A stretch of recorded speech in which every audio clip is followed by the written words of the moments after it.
Праксата познава случаи каде што се врши интервенција во правото на собирање и на пренесување на информации, како што е во дадениот случај.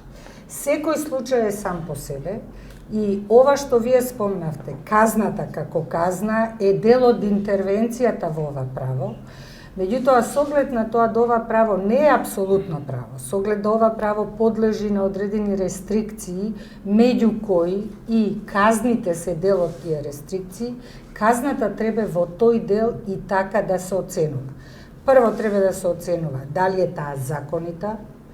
Второто што е особено важно е дали е потребна вакво изрекување на казна во едно демократско општество, кој што е сегмент, кој што е елемент, кој што треба многу добро да се елаборира и да се оценува. Најкрај доаѓаат интересите кои што треба да се заштитат и балансот помеѓу она што значи интервенција во даденото право, или сега вие што велите казната, и интересите кои што се штитат. Или одговор на прашањето дали е потребна таква казна.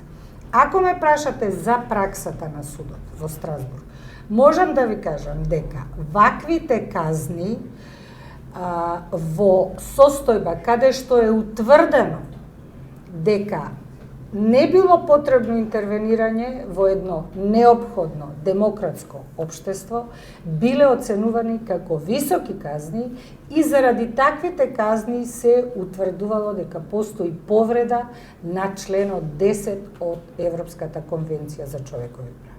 Меѓутоа, немојте никогаш казната одвоено да гледате. Казната е дел на она што значи обвинение и дел на она што значи последица од тоа што е утврдено во фактичката состојба.